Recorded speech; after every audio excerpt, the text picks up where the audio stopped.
नहीं, गलत है। नेशनल प्रॉपर्टी का लॉस नहीं होना चाहिए। आखिर ट्रेनें फूकने का क्या मतलब है? एक अग्निपथ मिशन प्रारंभ किया है गवर्नमेंट ने, और उसके क्या कॉन्सिक्वेंसेस होंगे आप अभी से कल्पना कर ले रहे हैं। एक ही प्रश्न है आपका कि 4 साल के बाद क्या होगा। मैं एक प्रश्न करता हूं कि आप अभी घर में बैठे हैं, जो हमारे बच्चे, उनका क्या होगा? भाई, एक तो रोज़गार मिलेगा। 4 साल में 25% लोगों को हम दोबारा, जो सारे लोग टेस्ट देंगे उसमें से 25% जो बहुत हाई स्किल्ड होंगे, उसमें से बहुत ज़्यादा उसको भी क्रॉस करेंगे, क्योंकि कंपटीशन तो हर जगह होता है, इंच इंच का होता है।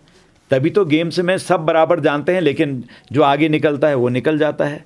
तो वो टेस्ट पास करने पर 25% उनमें से लिए जाएंगे।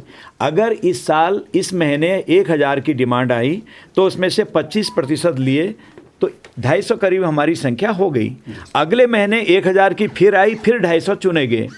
तो उसमें से जो बाहर आएंगे उनके लिए तो होम ने कह दिया है कि हम पैरा मिलिट्री फोर्सेज में ले लेंगे।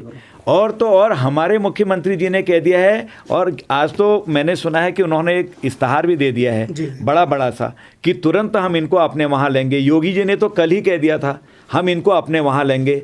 खट्टर जी ने कह दिया, सारे मुख्यमंत्री कह रहे हैं, और भी कई संस्थान कह रहे हैं। क्यों?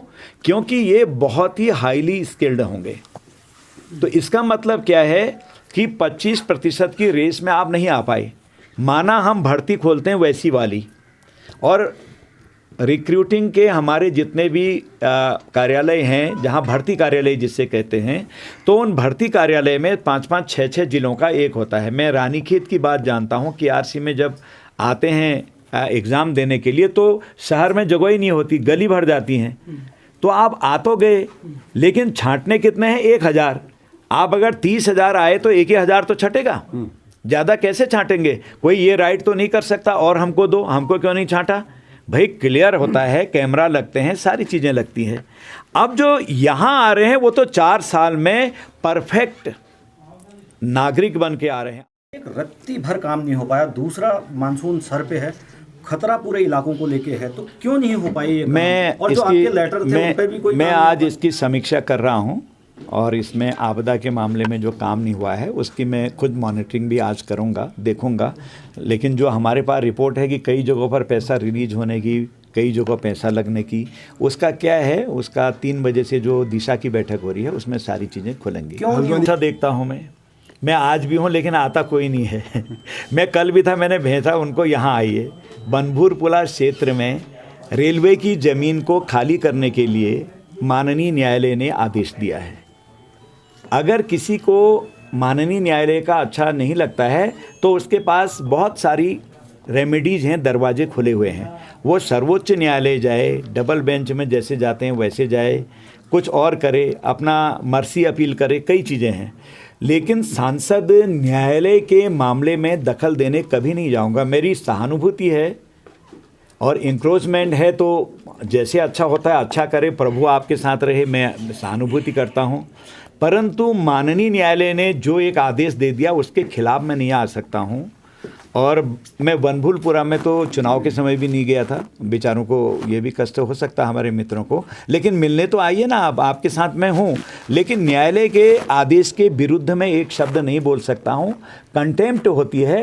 हर भारत के नागरिक को ये मानना आवश्यक है कि न्यायालय ने जो आदेश दिया है उस आदेश को मानना ही चाहिए, वो बाध्यकारी है हमारा। अभी जैसे ये होटल है हमारा सामने, मेट्रोपोल, इसमें हमारा, आपको सबको पता है कि कार पार्किंग का चल रहा था, वो अभी हुआ नहीं। अभी नीचे जो आर्मी का क्षेत्र है कार पार्किंग का, उसमें मैंने फाइल दोबारा खुलवा दी है। भीमताल और भवाली में कार पार्किंग के लिए डीएम साहब वहाँ जाके जगह का सिलेक्शन कर आए हैं। तो लगातार हम कामों पर ले रहे हैं। अब मैं, अगर आना मेरा कम भी होता है, मैं अपने क्षेत्र से लगातार डीएम और इनसे मिलते रहता हूँ। कभी कभी आप जैसे मित्रों से फ़ोन पर बात भी होती है, लेकिन रेगुलर नहीं होती है। तो इसका मतलब ये नहीं है कि हम यहाँ नहीं हैं। अब बंगाल जैसी जगह में मैं कल जाके आ रहा हूँ, 4 दिन में सभाएं करके आ रहे हैं। तो आप लोगों ने मुझे क्षेत्र बढ़ा दिया है, तो उसमें मुझे बाहर भी जाना पड़ रहा है, यहाँ भी आना पड़ रहा है, लेकिन काम और कर्तव्य में कहीं पर भी हम पीछे नहीं। इंक्रोचमेंट कोई करता है वो अवैध है। जो इंक्रोचमेंट करता है किसी भी संपत्ति, चाहे शत्रु संपत्ति हो या भारत सरकार की हो या हमारी सरकार की हो, उत्तराखंड की या किसी भी सरकार की हो, वो अनुमन्य नहीं है। उसके खिलाफ सख्त कानूनी कार्रवाई होती है, उस पर अध्ययन चल रहा है।